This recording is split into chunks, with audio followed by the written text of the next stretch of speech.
आइए अब बात करते हैं विद्युत धारा की दिशा की।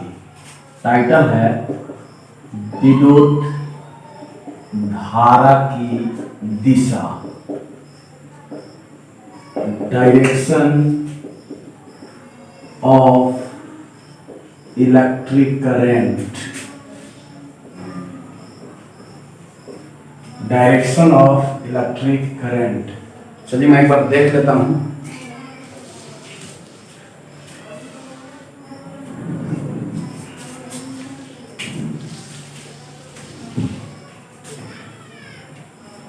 विद्युत धारा की दिशा ऊपर दिखाई नहीं दे रहा, चलिए नीचे लिख देते हैं। ये बात करते हैं विद्युत धारा की दिशा, डायरेक्शन ऑफ इलेक्ट्रिक करंट।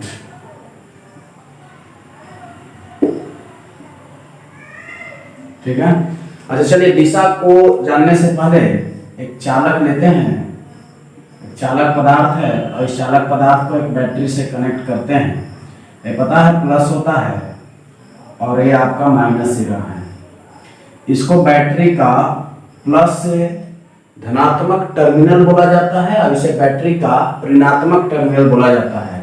और दिशा की अगर बात करें, अगर फर्स्ट पॉइंट की बात करें, प्लस सिरा हो गया माइनस सिरा हो गया, तो अगर फर्स्ट दिशा की बात करें कि विद्युत धारा की दिशा किस प्रकार की होती है, तो विद्युत धारा की दिशा एक बैटरी के धनात्मक टर्मिनल से ऋणात्मक टर्मिनल की ओर होती है।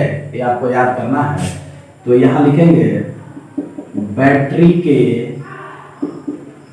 धनात्मक टर्मिनल से ऋणात्मक टर्मिनल की ओर। और ये किस कंडीशन में लागू होगा, तो ये केवल बाह्य परिपथ के लिए लागू होगा। बाह्य परिपथ के लिए, बाह्य परिपथ के लिए।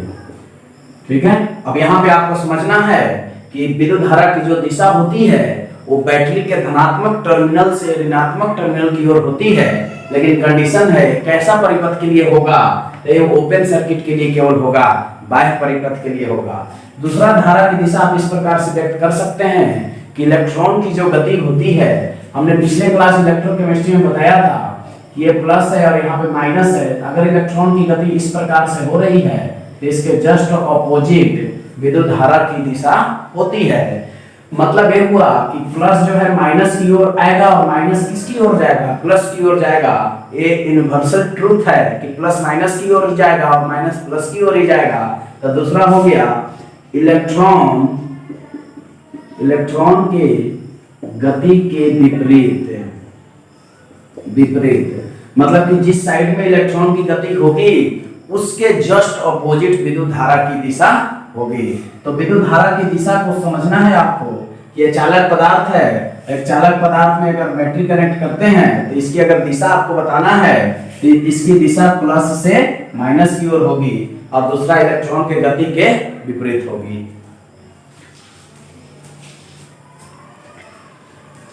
चलिए अब इसके बाद हम देखते हैं कि विद्युत धारा का मापन हम कैसे करेंगे, विद्युत धारा का मेजरमेंट कैसे करेंगे। अब अगला टाइटल को समझते हैं, विद्युत धारा का मापन। देखिए विद्युत धारा का मापन,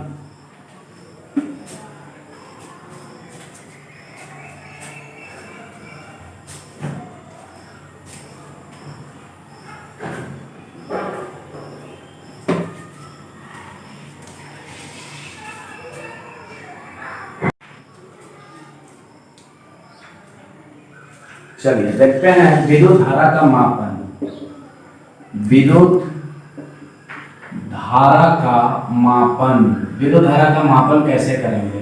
तो सभी को पता होगा कि विद्युत धारा का जो मेजरमेंट होता है वो एमीटर के द्वारा होता है। तो विद्युत धारा का मापन, विद्युत धारा का मापन एमीटर द्वारा होता है और विभवांतर का मापन किसके द्वारा होता है? वोल्ट मीटर के द्वारा होता है, याद रखेंगे।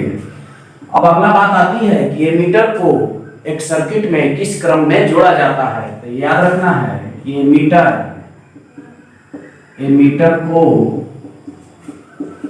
परिपथ में श्रेणी क्रम में संयोजित किया जाता है।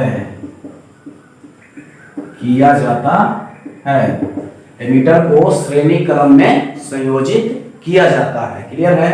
अच्छा, अगर यहाँ पर आप बल्ब लगाए हैं एक सर्किट में, तो इस यहाँ पे बल्ब है और ऐसे बैटरी है और यहाँ पर ही आपका लगेगा एमीटर। ठीक है, तो इसका क्या हुआ है? श्रेणी क्रम हुआ। तो आपको याद रखना है कि एमीटर को हमेशा श्रेणी क्रम में जोड़ते हैं या श्रेणी क्रम में संयोजित किया जाता है। अब बात करते हैं कि एमीटर कितने प्रकार के हो सकते हैं। तो बात आती है सबसे पहले आदर्श एमीटर की। तो आदर्श एमीटर क्या है? तो आदर्श एमीटर ऐसे एमीटर को कहा जाता है जिसका प्रतिरोध शून्य होता है। जिसका प्रतिरोध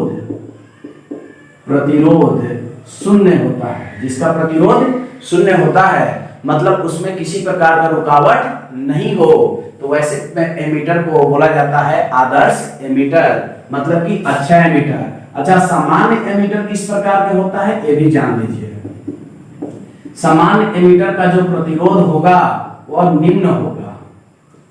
प्रतिरोध कैसा होगा? निम्न होगा। सामान्य एमीटर जो होगा उसका प्रतिरोध निम्न होगा, कम होगा, और इसी एमीटर का जनरली यूज किया जाता है क्योंकि आदर्श एमीटर मिलना बहुत मुश्किल है। जिस प्रकार से डेली लाइफ में एक आदर्श स्टूडेंट, एक आदर्श टीचर की कमी है, उसी प्रकार से विद्युत धारा के मेजरमेंट के लिए आदर्श एमीटर भी आपको नहीं मिलेगा। तो किस प्रकार का एमीटर मिलेगा? तो सामान्य एमीटर मिलेगा जिसका प्रतिरोध निम्न होता है। और आदर्श एमीटर, अगर ऐसे क्वेश्चन पूछा जाए आपसे कि आदर्श एमीटर का प्रतिरोध कितना होता है, तो आदर्श एमीटर का प्रतिरोध शून्य होता है। तो अभी हमने देखा विद्युत धारा का मापन।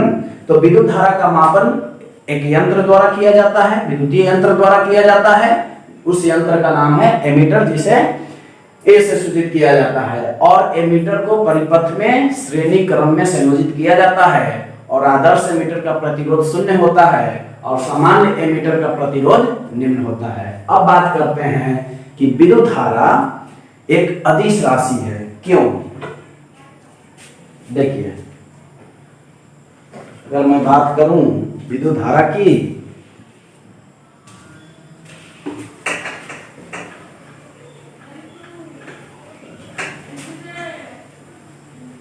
अच्छा, विद्युत धारा का क्वांटिटी बताने के से पहले अब थोड़ा सदिश और अदिश के बारे में जान लें।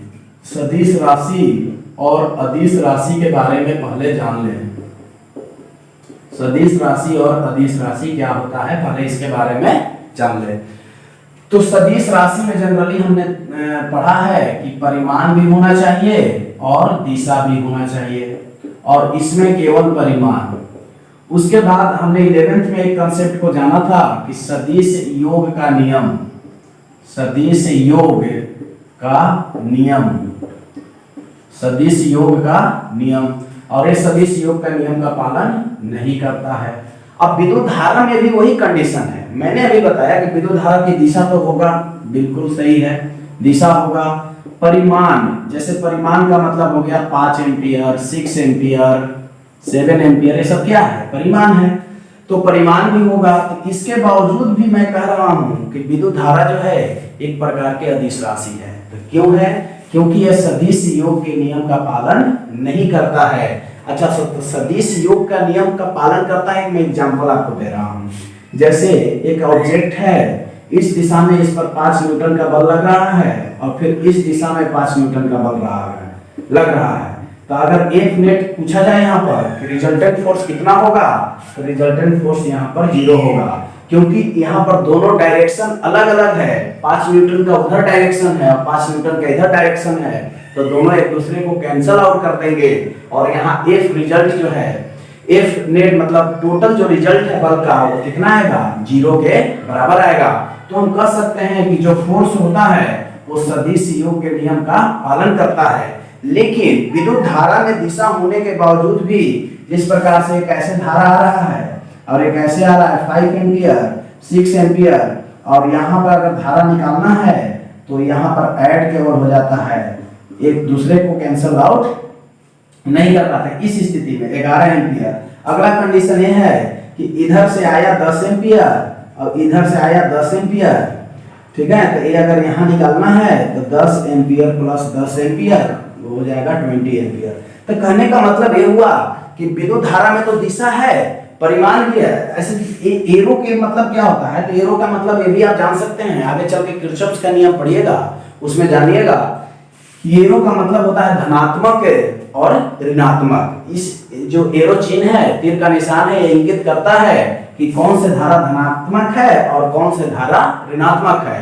तो आगे चलकर हम लोग देखेंगे कॉम्प्लेक्स सर्किट के लिए। लेकिन अभी यहाँ पर केवल आपको जानना है कि जो विद्युत धारा होता है सदिश के योग के नियम का पालन नहीं करता है। इसमें दिशा भी है, परिमाण भी है, लेकिन सदिश योग के नियम का पालन नहीं करता है। अतः हम कह सकते हैं कि विद्युत धारा एक अदिश राशि है। अब आगे बात करते हैं कि विद्युत धारा की उत्पत्ति। विद्युत धारा की उत्पत्ति,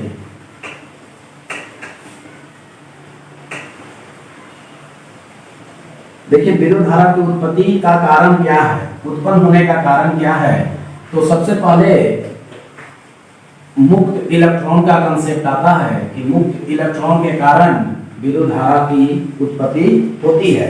तब मुक्त इलेक्ट्रॉन कौन उत्पन्न कर सकते हैं, ये आपको जानना है। देखिए अगर मैं टाइटल लिखूं कि विद्युत धारा के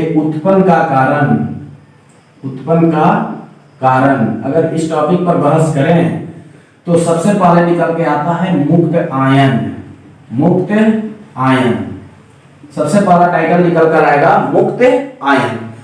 अब मुक्त आयन कहाँ पे मिलेंगे, तो मुक्त आयन मिलेगा आपको चालक में। कुचालक में तो मिलेगा नहीं, प्लास्टिक में मिलेगा नहीं, लकड़ी में मिलेगा नहीं। अगर लकड़ी या प्लास्टिक बैटरी से कनेक्ट करते हैं किसी भी सर्किट को बनाने के लिए तो वहां पर आपका बल्ब नहीं जलेगा, क्योंकि प्लास्टिक में मुक्त आयन नहीं होते हैं। तो सबसे पहला है मुक्त आयन, जहां से विद्युत धारा उत्पन्न होता है, जिसके कारण विद्युत धारा उत्पन्न होता है। दूसरा है, एक मिनट, यहाँ पे मुक्त इलेक्ट्रॉन और दूसरा है मुक्त आयन। तो मुक्त आयन कहाँ पे मिलेगा, तो मुक्त आयन मिलेगा विलयन में, ठीक है। एक छोटा सा कंसेप्ट है NaCl।